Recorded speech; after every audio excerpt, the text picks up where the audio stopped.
What's up, fight fans? Welcome to Mr. Mustache MMA News. Today, I want to discuss last night's clusterfuck of an MMA event, Blanchfield and the Barber card. But guys, before we get into it, don't forget to hit the like and subscribe button to continue getting more MMA content by yours truly and help the channel grow. All right, guys, getting right into it.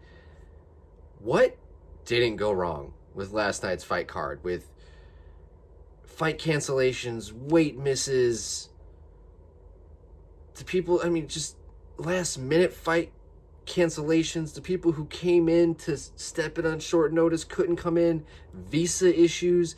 It was Murphy's Law. What could have gone wrong went wrong yesterday. And let's start from the top of the main event. Erin Blanchfield was able to basically more or less get a victory, an unwritten victory, over Maycee Barber. Maycee was not able to compete. The main event got called off in seconds notice due to a medical issue. And I'll start here.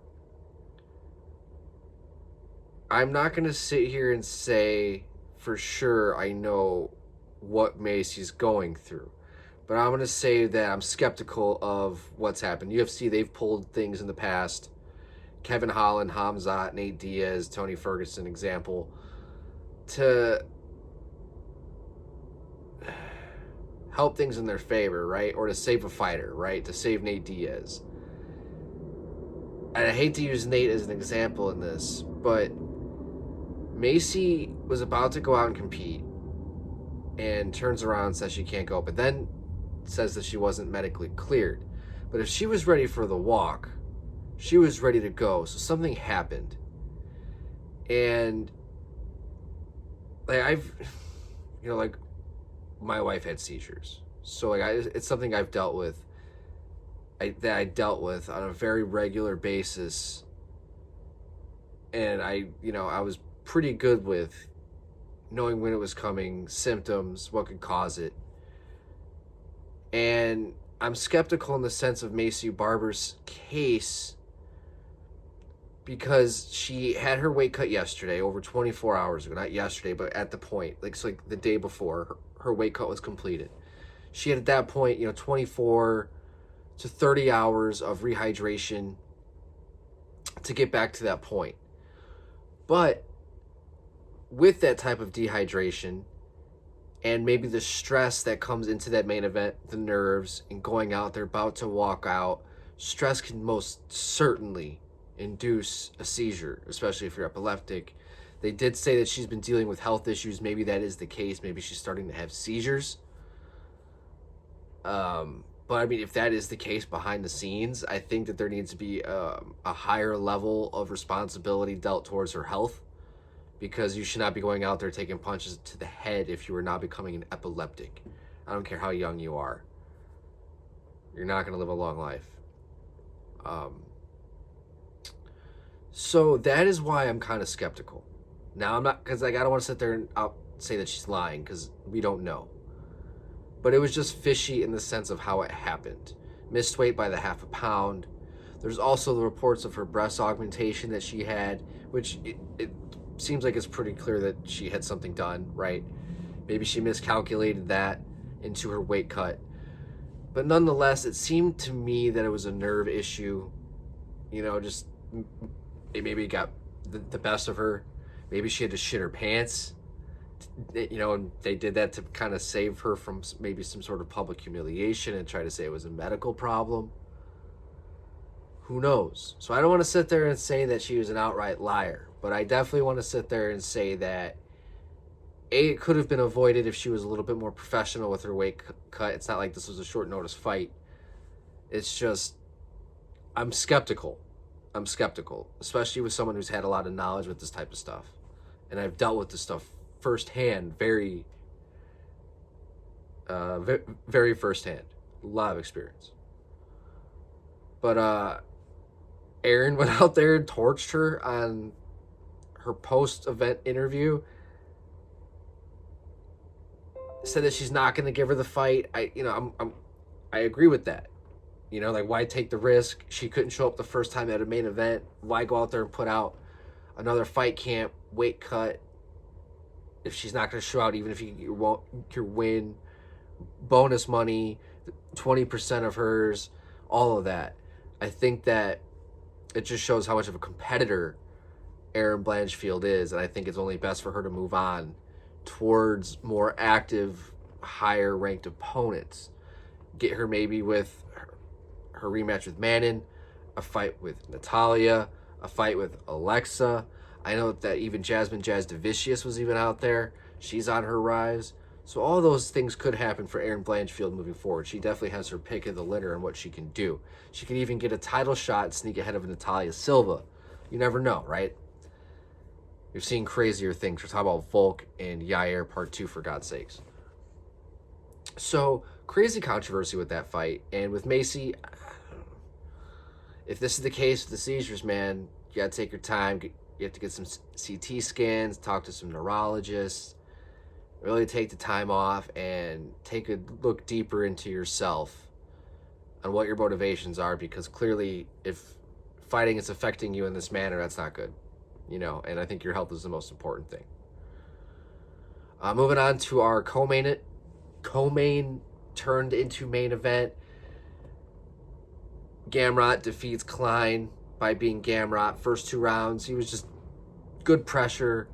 Klein just was not able to utilize his lateral movements well enough to stay off the fence. He struggled with the plan B. 3rd round, Klein did find a lot of success. He was landing a lot of shots. He was definitely taking some shots, but he was landing some on Gamrot as well. I thought Gamrot fought a little better than what he normally does, like exciting-wise. It took a little bit more risk, but I thought that Klein would have put up a better of a fight in this matchup, but I think that just goes to show how good Gamrot is. But it was, he went out there, he showed why he is, a top 10 guy, called out BSD. I think Benoit Saint-Denis, I think that fight makes sense. It's a good fight next, moving forward. As for Klein, you had your shot against a top-ranked opponent. Didn't come out on top. You finished strong. It would have been cool to see if that was a 25-minute fight. But, yeah, I think it was the best possible outcome of a fight with everything that was going on with such a wild event. But as for Gamrot, I think BSD is the right fight moving forward. It just makes sense.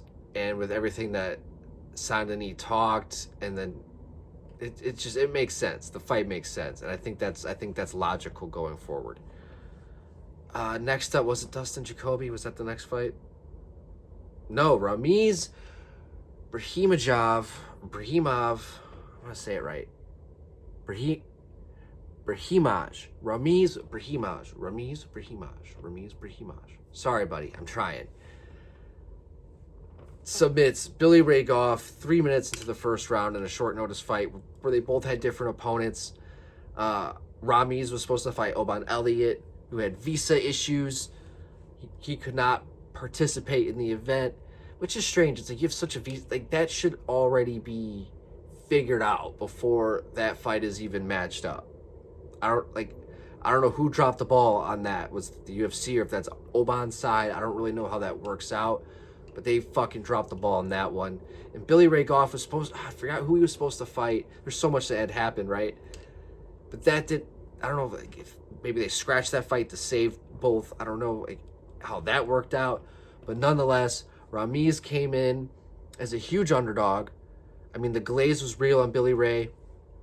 Which, I think rightfully so. He had a lot of momentum going into this fight, right? And Ramiz, who had been coming off of a big win against Mickey Gall, but has been battling a little bit of inconsistencies, massive injuries, right? He lost his ear against Max Griffin, right? But went out here and fucking capitalized against Billy Ray Goff and found a 6 submission, put Billy Ray to sleep, looked strong, he looked confident, he looked sharp. He just looked like he was in that weird, I hate to say flow state, I think it's a lame term, but he really just looked like he wasn't going to be denied in that night, in that moment. And Billy Ray Goff, it just did not seem like no matter what he was going to do, he was going to stand a chance against Ramiz in this fight.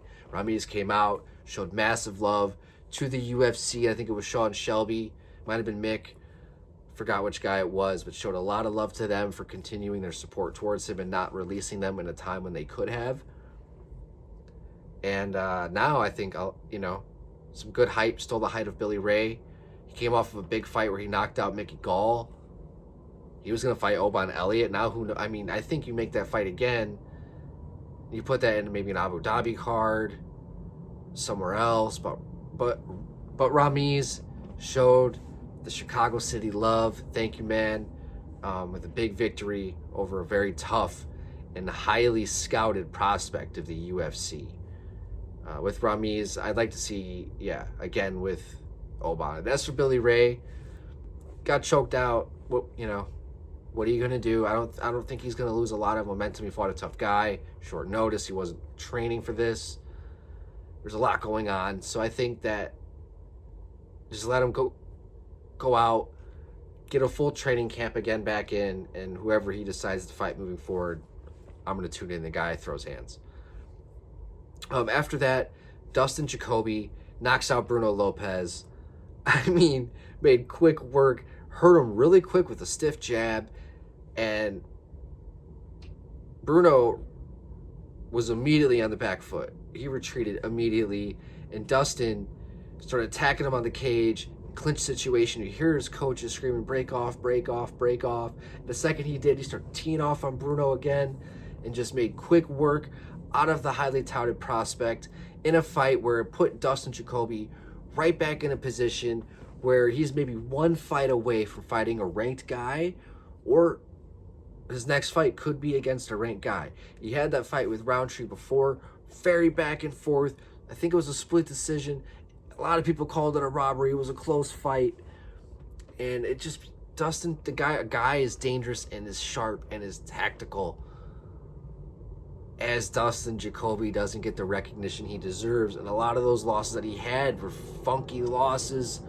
I like to consider it like a Sam Alvey type, just bad juju, bad judging, weird things would happen.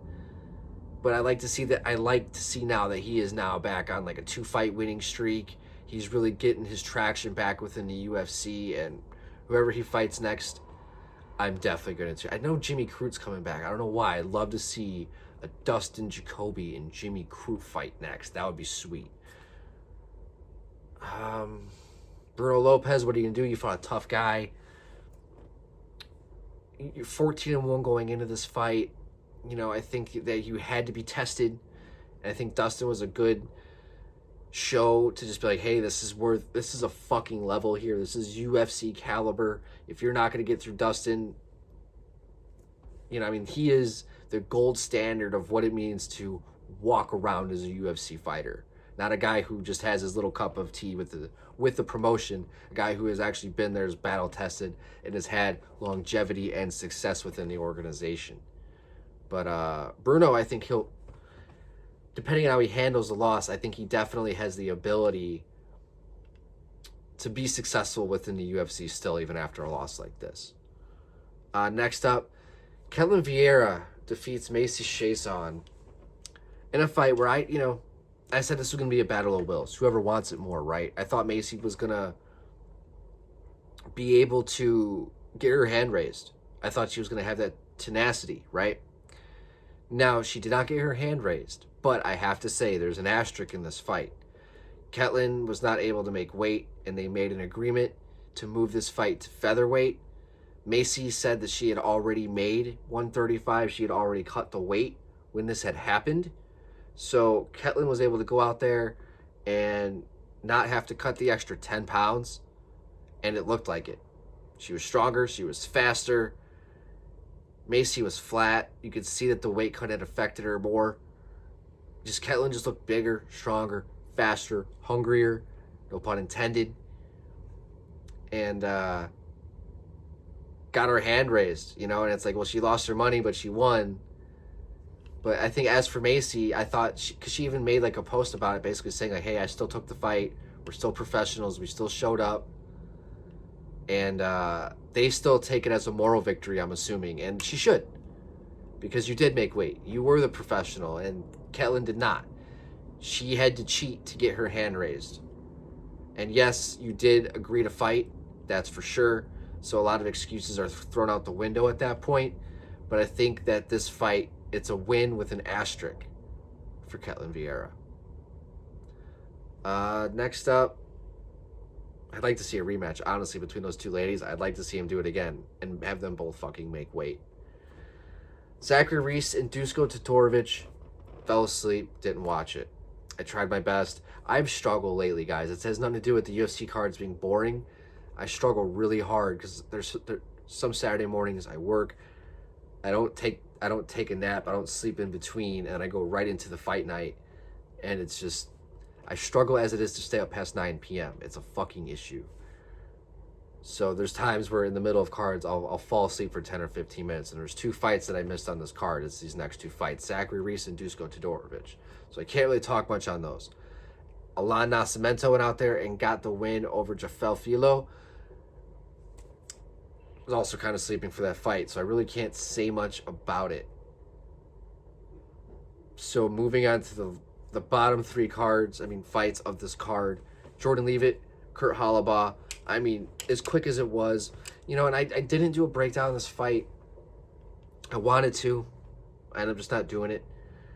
And I had 2 outcomes of this fight. I thought Kurt Halabaugh was going to grind himself to a decision victory.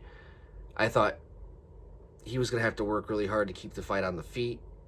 And if he was going to get a victory, it was going to be a hard-fought 3-round victory. And as for Jordan Leavitt, I thought if he was going to go out there and get the victory, he was going to get the fight to the ground early and get the submission, which was exactly what he fucking did. He went out there, and a minute and 30 seconds in, what choke was it again? It was the Anaconda, right? And I thought it was a Darce at first. But no, yeah, it was the Anaconda choke. And he went out there, got the fight right to the ground.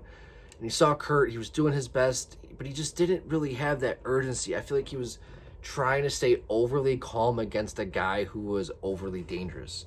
And it was over, I think, before he even knew it. I think it was I think it's kind of a very fitting submission for it to be an Anaconda choke, because he didn't even realize how much of a dangerous submission position that he was in before it was too late, right? So as for Kurt, the tough winner, I'm curious to see, because he's good. He's a good fighter. It's just matchups make fights. I don't know. Jordan Leavitt's good as fuck too. He's a funny personality. But that was one of those fights I was definitely looking at. I think Jordan Leavitt got performance of the night as well for this. And, rightfully so. Got the fight right to the ground, wasted no fucking time, got a slick submission. He goes out there, he really markets himself in a funny way. The Monkey King. Interesting personality. Definitely has a way to keep people interested. I think he said that he was going to stop twerking. I don't know. I wasn't paying attention to that aspect. But big victory for Jordan Leavitt. Big submission victory. He's a guy who he reminds me of Joe Lozon. A guy who's going to go out there. He might not win every fight, but he's going to go out there. He's going to look for a finish. Scrappy knees, scrappy submissions. He's going to make it dirty. He's going to make it gritty. Puts himself in precarious situations. Takes risks. Just reminds me a lot of Joe Lozon. Next up, Balaji Oki defeated Michael Aswell in a fight where Aswell, I guess Oki, it seemed like he just didn't really respect his opponent in the first round of this fight. And Aswell really took advantage of that, landed good punishing shots. I think it even at one point might have even dropped Oki in that first round. But once the second round started, Oki kind of realized the danger he was in, made the right adjustments, kind of got that fire up under his ass, and was kind of able to be the sharper, more dynamic and powerful fighter. Started to show as the fight went on who the better fighter was. And Oki went out there and got his hand raised rounds 2 and 3, just went out there and just fought better. And what I liked about him, he's physical, good boxing, strong. And Aswell as well, for a UFC debut, march forward, underdog, back against the wall, really zero expectations, right? And as the underdog, really brought the fight to his opponent, really made it a tough fight, earned the respect of his opponent. So as for Aswell, even though he got the loss, he performed, right? He went out there and made it a fight. And especially in an era right now where things are very rocky with the UFC and the fan base, the fans, I mean, they're fucking up in arms about boring cards. I mean, say what you want about how much of a disaster this card was. The UFC did everything they could to keep it together. Like, you honestly can't blame them for this card falling apart. And people like to talk about the weight cuts too, and how the UFC needs to stop this and Dana needs to stop this. But these fighters are going to figure out ways. They're going to figure out ways to beat the rehydration tests. The fighters, it's really up to them to stop being the weight bullies and to stop with the weight cutting and to start fighting at their natural weights. Cutting 35 pounds, I mean, if everything's true with Maycee Barber, I mean, look what that did to her health.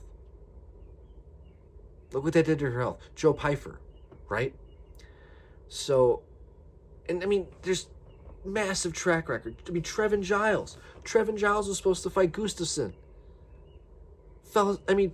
Passed out during his weigh-in, or at least in the back area, right? Apparently he hit his head. Fight got called off. This shouldn't even be a thing, right? But, and everybody wants to put the blame on Dana White and the UFC, but it's the fighters who are making the choices to cut this much weight. It's that simple. I mean, it's really all about seeking that advantage, and these fighters will do anything possible. That's why they're fighters. No disrespect to a lot of them, but a lot of them, there's a reason why there's not a union. There's a reason for that. But guys, yeah, last but not least, which was fight of the night, Alice Ardelaine defeated Rayan Dos Santos, underdog. Went out there and, just brought the fight. Had to make it dirty, had to make it gritty, had to push the pace, just break that distance, use phone booth style fighting and strikes and hooks and just close quarter boxing, close distance boxing to really go out there and bring the fight to her opponent and show that the underdog would not be denied in that fight. And those first 3 fights of the card, they showed out, and it just goes to show, like, people shit all over the UFC and whatever they want, but it's because a lot of these people, they're only watching the main event, the co-main event, casuals. It can be frustrating at times. And I think that UFC's trying their best. A lot of it, too, I think, is the athlete's faults. You have to go out there and make a name for yourself. Right? You have to talk shit and you have to fight. If you're a point fighter and you don't talk shit, you're Movsar Evlev.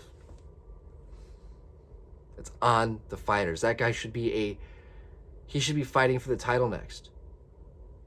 But he's boring and doesn't talk. But yet he's world class. I was talking about this with a coworker, and it's like, it should 100% be him and Volk. There shouldn't even be a conversation. And now they're talking about making it Yair. And the fight doesn't even make sense. Yair should be fighting Diego Lopez. Movsar should be fighting Volkanovski. But they don't want Movsar as a champion because they know how good he is and how legitimate he is. But since they don't want to market him, they don't want to give him the opportunity. So it's on the fighters too. But guys, that's going to do it for today. I'd love to hear your guys' thoughts on a wild event. I'd love to hear your guys' thoughts. All the craziness. Trevin Giles, Gustafsson not being able to make his debut. Maycee Barber, Oban Elliott. Just the list goes on for a crazy event, which will go down in UFC infamy. But guys, that's going to do it for today. I'd love to hear your guys' thoughts. That's going to do it for today. Mr. Mustache, MMA News out. Let's fucking go, fight fans.